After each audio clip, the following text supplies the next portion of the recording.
روزی کمانے کا اپنے آپ کو سوال کی ذلت سے بچانا۔ دوسرا مقصد اپنے زیر کفالت لوگوں کی ضرورت کو پورا کرنا، بیوی بچے ہیں، بوڑھے ماں باپ ہیں، چھوٹے بہن بھائی بھی ہو سکتے ہیں، ان کی ضرورت کو پورا کرنے کے لیے روزی کمائی جاتی ہے، ان کی بہتر تعلیم کے لیے، ان کی رہائشی ضرورتوں کے لیے۔ یہ دوسرا مقصد۔ تیسرا مقصد رزق کمانے کا یہ ہے کہ اللہ مجھے میری ضرورت سے، میرے زیر کفالت لوگوں کی ضرورت سے اگر زیادہ عطا کرے تو میں معاشرے کے ان لوگوں کی ضرورت کو پورا کروں گا جو کسی وجہ سے کمانے کے اہل نہیں ہیں، اپاہج ہیں، کمزور ہیں، کثیر العیال ہیں، غریب ہیں، مفلوک ہیں، بیوگان ہیں، یتامى ہیں، مساکین ہیں، کثیر العیال ہیں، میں ان کی مدد کروں گا۔ صرف یہی تین نیتیں، چوتھی نیت نہ آنے دیں۔ برادری میں تفوق ثابت کرنے کے لیے، عیش و عشرت کرنے کے لیے، امیر کہلوانے کے لیے، ٹاپ 10 کی فہرست میں آنے کے لیے، یہ مقصد نہیں۔ صرف تین نیتیں: اپنے آپ کو سوال کی ذلت سے بچانا، اپنے زیر کفالت لوگوں کی ضرورت کو پورا کرنا، اور تیسرا مقصد روزی کمانے کا کہ اللہ مجھے میری ضرورت سے زیادہ دے تو میں معاشرے کے ان لوگوں کی مدد کروں جو کسی وجہ سے کما نہیں سکتے۔ ان تین نیتوں کے ساتھ جب رزق حلال کمائے گا تو وہ چاہے مزدور ہے، چاہے وہ کاروبار کرتا ہے، چاہے وہ کھیتی باڑی کرتا ہے، اللہ نے اس کا اس کے لیے اجر رکھا ہے۔ فرمایا التاجر الصدوق الامین مع النبیین یوم القیامہ، سچا تاجر قیامت کے دن پیغمبروں کے ساتھ اٹھایا جائے گا۔ کتنا بڑا اعزاز رکھا گیا۔ الکاسب و حبیب اللہ، جو ہاتھ سے کمائی کر کے رزق کماتا ہے وہ اللہ کا حبیب ہے۔ یہ حضور علیہ السلام فرما رہے ہیں۔ ایک موقع پہ فرمایا آنا حبیب اللہ، میں اللہ کا حبیب ہوں، اور اس کا حصہ مزدور کو بھی دیا جو کمائی کرتا ہے۔ والکاسب و حبیب اللہ، اور جو کسب کر کے، محنت کر کے، مزدوری کر کے کماتا ہے وہ بھی اللہ کا حبیب ہے۔ کتنا بڑا احساس ہے۔ تو اپنے لیے جینا، یہ خود غرضی، یہ ہمارے ہاں تو میں سمجھتا ہوں کہ یہ 20 25 30 سال سے آئی ہے۔ لوگوں کے اندر یہ دوڑ اتنی زیادہ ماضی میں نہیں تھی، اب بہت زیادہ ہو گئی، اور ہر شخص کو صرف اپنے سے ہی غرض ہے، جبکہ جانور، پرندے، بہائم، چوپائے، وہ بھی اپنے اندر کچھ ایک دوسرے کے لیے ہمدردیوں کے جذبات رکھتے ہیں۔ اسی لیے فرمایا کہ جب انسان بہتر ہوتا ہے تو فرشتوں سے بھی آگے نکل جاتا ہے، اور جب یہ برائی کی طرف لڑکتا ہے تو یہ چوپایوں سے بھی بدتر ہو جاتا ہے۔ اولئک کالانعام بل ہم اضل، جب یہ لڑکتا ہے تو چوپایوں سے بھی بدتر نکل جاتا ہے، ان سے بھی آگے نکل جاتا ہے۔ تو اچھا مسلمان ہونا تو بہت بڑی بات ہے، اچھا انسان بننا بھی اگر ہمیں میسر نہیں ہے تو پھر ہم کھڑے کہاں ہیں؟ مسلمان کی تعریف کیا کی گئی ہے؟ جو حج بہت کرتا ہے، عمرے بہت کرتا ہے، جو سجدے بڑے لمبے کرتا ہے، جس کا رکوع بڑا طویل ہوتا ہے، جو قیام بہت لمبا کرتا ہے۔ مسلمان کی تعریف اللہ کے محبوب نے یہ کی ہے، المسلم من سلم المسلمون من لسانہ و یدہ، مسلمان وہ ہوتا ہے جس کے ہاتھ اور زبان سے دوسرا مسلمان محفوظ رہے۔ یہ ہے مسلمان، کسی کو ضرر نہ پہنچائیں، کسی کو تکلیف نہ پہنچائیں، ہمارا وجود لوگوں کے لیے رحمت کا روپ ہو، نہ یہ ہے کہ ہماری وجہ سے لوگوں کی زندگی اجیرن بنی ہو۔ لوگوں کی زندگی دوزخ بنا کے اور خود جنت کے طالب بنے پھرتے ہیں، کیسے ہو سکتا ہے؟ لوگوں کے لیے اس دنیا کو جنت بنانا پڑے گا، پھر جنت کا اللہ سے ہم سوال کریں۔ لیکن لوگوں کے لیے ہم نے اس دنیا کو آتش کدہ بنا دیا، جہنم بنا دیا، اور خود ہم جنت کے طالب ہیں۔ لوگوں کے لیے اس دنیا کو جنت بناؤ، راحت کا سبب بناؤ۔ جنت کیا ہے؟ ایک تو ہمارے علماء جب جنت کا نقشہ کھینچتے ہیں تو شروع ہی حور سے ہوتے ہیں۔ میں انکار نہیں کرتا حور کے وجود کی، لیکن جیسے مولوی صاحبان کھینچتے ہیں نقشہ حور کا، اس کے لباس کا، تو بہرحال ان کی مرضی۔ جنت کے اور بھی تو نقشے ہیں، کبھی وہ بھی بیان کرو۔ جنت نے یہ نقشہ بیان کیا، جنت کا قرآن نے، لا یسمعون فیہا لغوا ولا تاثیما، جنت ایسی پاکیزہ پرسکون جگہ ہے جہاں آپ کو ایسی چیز سننے کو نہیں ملے گی جو آپ کی طبع پر بھی گراں ہو، ایسا کلمہ نہیں ملنے، ایسا جو ہے وہ سخت بات نہیں ملے گی جو تمہاری طبیعت پہ بوجھ ہو۔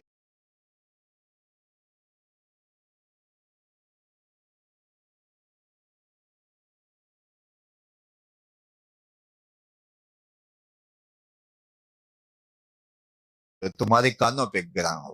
اور ہم اس دنیا کو لوگوں کے لیے اذیت بنا دیا، اس دنیا کو جنت بنائیں، کسی کو تکلیف نہ پہنچائیں۔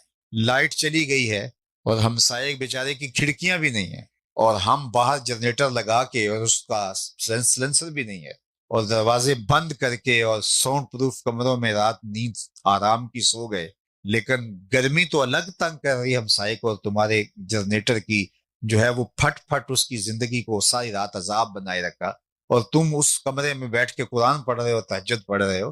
نہیں، لوگوں کی دنیا کو، لوگوں کی زندگی کو اجیرن کر کے تم جو عبادتیں کرتے پھرتے ہو تمہارے منہ پہ ماری جائیں گے۔ اللہ کیا چاہتا ہے؟ لوگوں کو راحت پہنچاؤ، خیر الناس من ینفع الناس، لوگوں میں سے بہتر کون ہے؟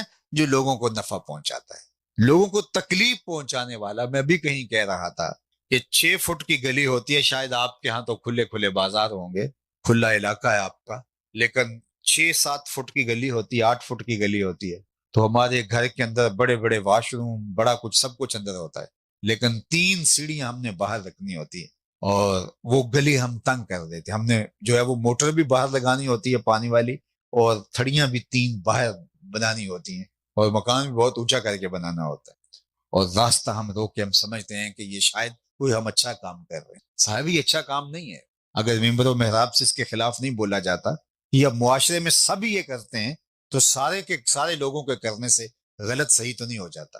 راستے اماطۃ الاذی عن الطریق، راستے میں پڑی ہوئی کوئی چیز اٹھا کے پھینک دو، اللہ نے اس کا اجر رکھا ہے، اور تم نے تو مستقل ایسی شے ڈال دی جس کو اٹھایا بھی نہیں جا سکتا، اور تم سمجھتے ہو کہ یہ ہمارا حق ہے۔ یہ حق نہیں تھا تمہارا، قبضہ ہے تمہارا، تمہیں اس راستے پر قبضہ کرنے کا کسی نے حق نہیں دیا تھا، نہ اللہ نے، نہ اس کے رسول نے، نہ معاشرت نے، نہ ملکی قوانین نے، لیکن تم نے دھونس اور دھاندلی سے قبضہ جما لیا۔ ہم اکثر لوگ اس میں شریک ہیں، اور ہم سمجھتے ہیں یہ ہمارا استحقاق ہے۔ میں کئی جگہ یہ بیان کیا ہے اور کئی لوگوں نے اس پہ عمل بھی کیا ہے، لیکن بہت تھوڑے، کیونکہ ہمارے ذہن کے گوشوں میں یہ سما چکا ہے۔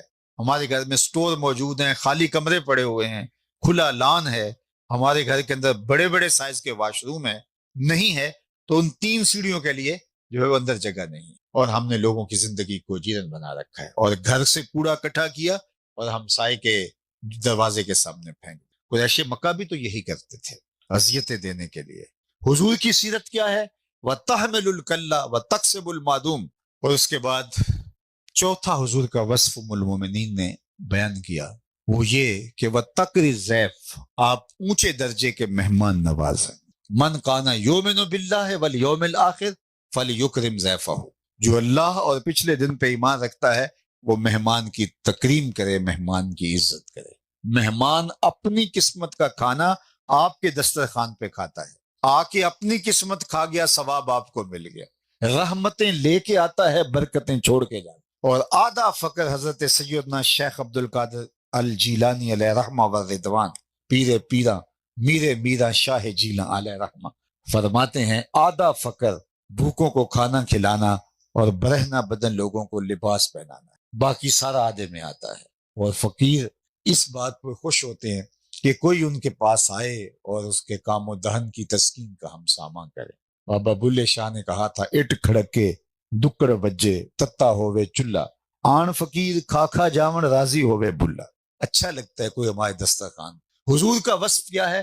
وَتَقْرِ الضَّيْفَ، اور پھر کہا وَتَصْدُقُ الْحَدِيث، یہ ام المومنین حضور کی سیرت بیان کر رہے ہیں، یہ اسوہ ہے، نمونہ ہے۔ نمونہ اسی کو کہتے ہیں جس کو سامنے رکھ کے پھر جو ہے وہ کوئی چیز تراشی جائے۔ حضور وہ اسوہ نور ہیں کہ جن کو دیکھ دیکھ کے ہم اپنی زندگی کو تراش سکتے ہیں کہ ہم بھی ایسے آداب اور ایسی عادات اور ایسے خصائل اور ایسا طرز زندگی اختیار کرنا ہے۔ اور حضور کا وصف نمایاں کیا؟ وَتَصْدُقُ الْحَدِيث، ہمیشہ سچ بولتے ہیں۔ اللہ اکبر، ہمارے اندر جھوٹ کہاں سے آ گیا؟ ہم کیوں بات بات پہ جھوٹ بولنے لگے؟ ہمارے آقا تو وہ ہیں جن کو کافر بھی صادق اور امین کہتے تھے، تو پھر کس طرح ہم جھوٹ بول سکتے ہیں؟ اللہ کے محبوب علیہ السلام نے ارشاد فرمایا کہ الا انبئکم باکبر الکبائر، میں تمہیں بڑے بڑے گناہوں کی خبر نہ دوں؟ صحابہ نے کہا بلا کیوں نہیں، ارشاد فرمائیے۔ تو فرمایا الاشراک باللہ، سب سے بڑا گناہ جس کی معافی بھی نہیں وہ ہے اللہ کے ساتھ کسی کو شریک ٹھہرانا۔ دوسرا بڑا گناہ فرمایا حقوق الوالدین، والدین کی نافرمانی کرنا، ان کو اذیت دینا۔ تیسرا بڑا گناہ، اور یہ بیان کرنے سے قبل حضور ٹیک لگائے ہوئے تھے، ٹیک چھوڑ دی، وجلسا وکانا متکئا، حضور ٹیک لگائے تھے، ٹیک چھوڑی اور بیٹھ گئے۔ فرمایا الا وقول الزور، سن لو تیسرا بڑا گناہ جھوٹ بولنا ہے. پھر فرمایا الا وقول زور، سن لو جھوٹ بولنا ہے. پھر کہا الا وقول زور، سن لو جھوٹ بولنا ہے. صحابہ کہتے ہیں کہ ہماری آرزو تھی کہ حضور اب سکوت اختیار فرما لے، ہم سمجھ گئے جو حضور بتانا چاہتے ہیں، لیکن حضور فرمائے جا رہے تھے سن لو سن لو سن لو، وہ جھوٹ ہے، وہ جھوٹ ہے، وہ جھوٹ ہے، وہ جھوٹ ہے. حضور فرمائے جا رہے تھے اور ہم دل میں دعائیں کر رہے تھے کہ حضور خاموش ہو جائیں. ہماری آرزو تھی کہ حضور اب سکوت اختیار فرما لیں، حضور مشقت میں ہیں، لیکن حضور بار بار کہہ رہے تھے. کیوں؟ امت کے ساتھ شفقت، اس لیے کہ حضور نہیں چاہتے کہ میرا کوئی امتی جھوٹ بولے، کیونکہ وہ امتی کاہے کا جو جھوٹ بولے. جھوٹا اور کذاب بھی کوئی شخص ہوتا ہے. اللہ کے محبوب علیہ السلام سے پوچھا گیا کہ مومن بزدل ہو سکتا ہے؟ کہا نہیں، بہادر ہوتا ہے. لیکن ہو سکتا ہے کبھی بزدلی کر جائے، کوئی کمزور لمحہ آ جائے، آخر بشر ہی تو ہے. پھر کہا کہ مومن جو ہے وہ بخیل ہو سکتا ہے؟ کہا نہیں، سخی ہوتا ہے. لیکن ہو سکتا ہے کبھی بخل کر جائے، بشر ہی تو ہے. پھر تیسرا سوال حضور سے ہوا، مومن جھوٹا ہو سکتا ہے؟ فرمایا جھوٹا نہیں ہو سکتا، یہ طے ہے، مومن ہو اور جھوٹا ہو یہ نہیں ہو سکتا. اور ہم کہتے ہیں سودا ہی نہیں بکتا اگر جھوٹ بولیں. میں کہتا ہوں جاپان والے پوری دنیا میں بیچ رہے ہیں، ہمارا ہی نہیں بکتا. ہمارا اندر لٹ گیا ہوا ہے، جھوٹ بول بول کے اپنے آپ کو ہم برباد کر چکے ہیں. ہمارے نزدیک جھوٹ کوئی عیب ہی نہیں رہا، جبکہ یہ کبائر سے ہے. اللہ اکبر. ایک حدیث سنیے، اللہ کے محبوب علیہ السلام نے ارشاد فرمایا جب کوئی شخص جھوٹ بولتا ہے تو اس کے منہ سے بدبو نکلتی ہے، جو عام لوگ تو نہیں سونگھ پاتے، لیکن اللہ کے نورانی فرشتے جو رحمت لے کے ہمارے گھروں میں آ رہے ہوتے ہیں وہ سونگتے ہیں اور ایک میل پیچھے ہٹ جاتے ہیں. جو رحمت کا پارسل ہمارے گھر دینے آئے تھے، ڈلیوری دینے آئے تھے، وہ ہاتھ میں لیے آگے نہیں آ پا رہے. کیوں؟ آگے جھوٹ کا تعفن پھیلا ہوا ہے، ایک میل پیچھے ہٹ جاتے ہیں. اور مجھے بتائیے جس گھر میں ماں بھی جھوٹ بولتی ہو، باپ بھی جھوٹ بولتا ہو، بیٹیاں بھی جھوٹ بولتی ہوں، بیٹے بھی جھوٹ بولتے ہیں، وہاں تو بدبو کے بھبوکے اٹھ رہے ہوں گے. فرشتے کتنے میل دور کھڑے ہوں گے. کون سے فرشتے؟ جو رحمت کا پارسل لے کے ہمارے گھر کی طرف آ رہے ہیں. اور ہم نے کیا سوچا؟ کسی نے جادو کر دیا، کسی نے بندش کر دی، کسی نے تعویذ ڈال دیے. پھر بھاگے عاملوں کے پاس، انہوں نے کہا تو ویلے سر آ گیا، ورنہ تو یہ تعویذ چل جانے تھے، یہ بندش تھی، یہ تو بس تیرا کچھ رہنا ہی نہیں تھا. تو اب کالا بکرا لے گیا، اتنی جمعراتیں تجھے آنا پڑیں گی اور پھر تیرا علاج ہوگا. کوئی 100 میں سے 1000 میں سے کوئی ایک اچھا بھی ہوگا جو شریعت بیضا پہ عمل پیرا ہو اور رقیہ شریعہ کے مطابق لوگوں کا علاج کرتا ہو. نظر تو برحق ہے، لیکن بہرحال اصل مسئلہ کیا تھا؟ اصل مسئلہ فرشتے جو رحمت لے کے ڈلیوری ہمارے گھر دینے آئے تھے وہ کئی میل شہر سے باہر کھڑے ہیں، اور جھوٹ کی وجہ سے اندر ان کی طبیعتیں اتنی حساس ہیں کہ آگے آ نہیں پا رہے، اور ہم بھاگے عاملوں کے پاس. اور اللہ یاز باللہ ایسے ایسے عامل بھی مارکیٹ میں آپ کو ملیں گے جنہیں غسل کرنا بھی نہیں آتا. اور آپ روز اخباروں میں پڑھتے ہیں کتنی خواتین آبرو تک لٹا لیتی ہیں، عزت لٹوا بیٹھتی ہیں، اور ہم جھوٹ بولنے کے لیے، جھوٹ چھوڑنے کے لیے تیار نہیں ہے. ہمارا معاشرہ بھی اس دلدل میں پھنس گیا ہے. جبکہ بے چینی اور بے قراری کیوں ہے آج معاشرے میں اتنا کچھ ہونے کے باوجود؟ تو اللہ کے محبوب نے کیا کیا؟ الصدق تمانینا والکذب ریبا. جھوٹ جو ہے وہ بے چینی کا نام ہے، اضطراب کا نام ہے، اور سچائی جو ہے وہ تمانیت کا نام ہے، سکون اور راحت قلب کا نام ہے. تو ہماری زندگیاں جھوٹ کی وجہ سے ملوث ہوئیں اور ہماری زندگیاں نہ رہیں. یہ کوئی زندگی ہے جو ہم کاٹ رہے ہیں؟ ایک دوسرے کی تلخیاں گوارا کر رہے ہیں. زندگی ہے یا کوئی طوفان ہے؟ ہم تو اس جینے کے ہاتھوں مر چلے. ایک دوسرے سے ہم اپنے حقیقی عزیزوں سے دکھوں میں تکلیفوں میں مبتلا ہیں. اس کا سبب کیا؟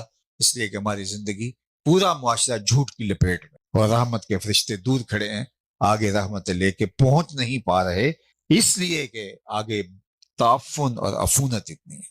آخری بات اللہ کے محبوب نے ارشاد فرمائی، سیدہ خدیجۃ الکبریٰ نے حضور کی سیرت کے حوالے سے کہی، وَتُعِينُ عَلَى نَوَائِبِ الْحَقِّ، اور حق کے راستے کے اندر اگر کوئی مشقت میں مبتلا ہو جاتا ہے تو آپ کو دیکھا کہ آپ اس حق والے شخص کے ساتھ کھڑے. ہم تو دیکھتے ہیں، برادری دیکھتے ہیں. ہمارے استادوں سے کسی نے کہا کہ انہوں نے کہا کہ یار یہ تم کیا کہہ رہے ہو؟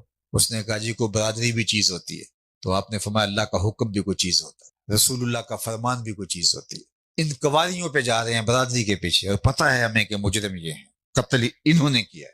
ہم قاتل پارٹی کے ساتھ جا کے ان کی سٹرینتھ شو کرتے ہیں اور جا کے عدالت میں کھڑے ہیں. سنو اللہ کے محبوب کا فرمان، فرمایا جس نے کسی شخص کے قتل میں آدھے جملے سے بھی مدد کی، پورا جملہ بھی نہیں بولا، آدھے جملے سے کسی شخص کے قتل میں مدد کی، کل قیامت کے دن جب ایسا شخص آئے گا اس کی دو آنکھوں کے درمیان لکھا ہوگا آئسم میں رحمت اللہ، یہ بندہ آج اللہ کی رحمت سے مایوس ہے۔ اور ہم نے تو کبھی اس کی پرواہ بھی نہیں کی، ہم سمجھتے ہیں یار یہ ناراض نہ ہو جائے، وہ سب راضی کر لو، اللہ کو ناراض کر دو، اس لیے کہ ابھی یہ دنیا ہمارے سامنے ہے۔ لیکن فرمایا بل تؤثرون الحیات الدنیا والآخرۃ خیر وابقیٰ، یہ جو سامنے نقد سودا ہے تم اس کے پیچھے پڑے ہو، اصل تو وہ زندگی۔ تو اللہ کے محبوب کی سیرت عمل کرنے کے لیے حضور علیہ السلام کی ذات اس لیے آئی کہ ہم ان کا اسوہ اختیار کریں، اور ہماری محبت کا عملی ظہور بھی ایسے ہی ہوگا کہ ہمارے رویے بتائیں کہ ہم حضور کے عاشق ہوتے ہیں، طرز زندگی بتائیں کہ ہم حضور کے عاشق ہوتے ہیں۔ حضور کے واضح صریح حکم ہیں اور ہمیں پرواہ بھی نہیں ہوتی ہے، جبکہ جو محب ہوتا ہے وہ تو محبوب کی منشا کو سمجھتا ہے، محبوب کی آرزو کیا ہے، زبان سے کچھ بھی نہ کہے محبوب۔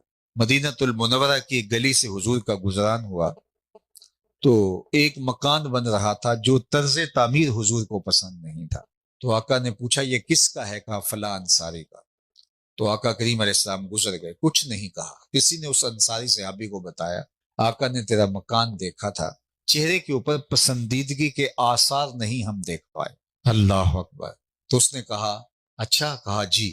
تو اس نے کدال لیا اور اس مکان کو زمین بوس کر دی۔ 2-4 دن کے بعد حضور دوبارہ گزرے، دیکھا ملبے کا ڈھیر پڑا ہوا ہے، فرمایا صحابی کو بلاؤ۔ بلایا گیا، کہا میں گزرا تھا تیرا مکان دیکھا تھا، آج ملبے کا ڈھیر دیکھ رہا ہوں، کیا ہوا؟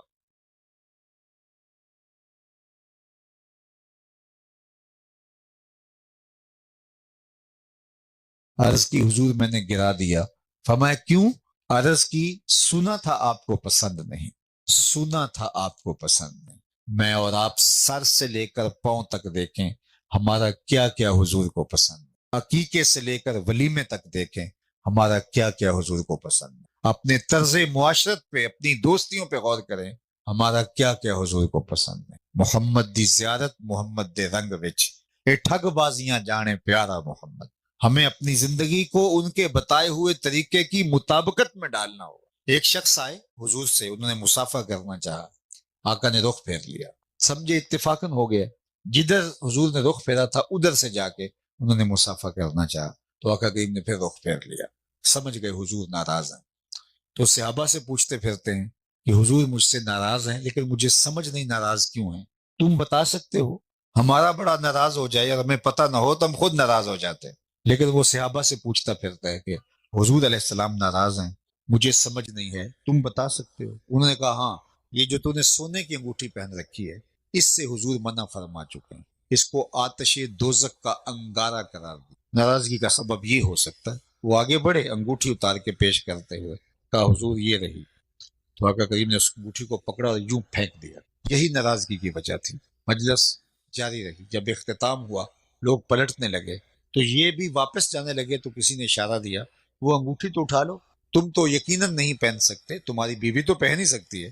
تو اس صحابی نے جو جواب دیا وہ سنیے، اور میری گفتگو اپنے اختتام کو پہنچ گئی۔ دل کے کانوں سے سنیے اس نے کیا کہا۔ وہ انگوٹھی حضور نے پھینک دی تھی، تو کہا چلو اب اٹھا لو، تمہاری بیوی پہن لے گی، قیمتی دھات ہے۔ تو اس نے کہا واللہ لا آخذہ وقد طرحہ رسول اللہ صلی اللہ علیہ وآلہ وسلم، اللہ کی قسم میں اس انگوٹھی کو کبھی نہیں اٹھاؤں گا جس کو میرے حضور نے پھینک دیا ہے، پڑی رہے، سونا ہے، لال ہے، جوہر ہے، پکھراج ہے، موتی ہے، ہیرا ہے، پڑا رہے، نہیں اٹھاؤں گا، اس کو میرے حضور نے پھینک دیا۔ میں اور آپ اپنی زندگی پہ غور کریں، کوئی ایسی عادت تو نہیں اٹھائے پھر رہے جس کو حضور نے پھینک دیا، کوئی ایسا رویہ تو نہیں اٹھائے پھر رہے جس کو حضور نے پھینک دیا، کوئی ایسا طرز معاشرت، کوئی ایسی دوستی، کوئی ایسا کاروبار تو نہیں اٹھائے پھر رہے جس کو میرے آقا نے پھینک دیا ہے۔ آؤ مجھے اور آپ کو اپنی زندگی میں اپنا جو ہے وہ محاسبہ کرنا ہوگا۔ تقریریں سننے کے لیے نہیں ہوتی، عمل کرنے کے لیے ہوتی ہیں۔ اب اس کلچر سے میں نکلنا پڑے گا کہ بڑا چسکا آیا، تلذذ سمعی کے لیے گفتگو سنی، نوٹ پھینکے، واہ واہ کے ڈونگرے برسائے، واہ واہ بڑا مزہ آیا، جلسہ کروانے والوں کو بھی اور جلسہ سننے والوں کو بھی اور بیان کرنے والوں کو بھی، مزہ لے کے چلے گئے، ٹگا فائدہ نہیں ہوا، جو ہے وہ ایک شخص نمازی بھی نہیں بن سکا۔ تو کیا ساری زندگی یوں ہی مشق کرتے رہیں گے، مزہ ہی لیتے رہیں گے؟ یہ واضح تلقین نصیحت حضور کی سیرت کیا یہ اسی کے لیے رہ گئی ہے؟ عمل کے لیے ہے. مجھے اور آپ کو اپنی زندگی بدلنا پڑے گی. یہ جنت ایسے ہمارے مزوں کے نتیجے میں نہیں ہے. اپنی زندگی کو حضور کی سیرت کے سانچے میں ڈھالنا پڑے گا. میرے استاد فرمایا کرتے تھے یہ نہ ہو کہ لوگ تمہیں پوچھے تم کون ہوتے ہو اور تمہیں بتانا پڑے جی مسلمان ہوتے ہیں. یہ دیکھو مذہب کے خانے میں اسلام لکھا ہے.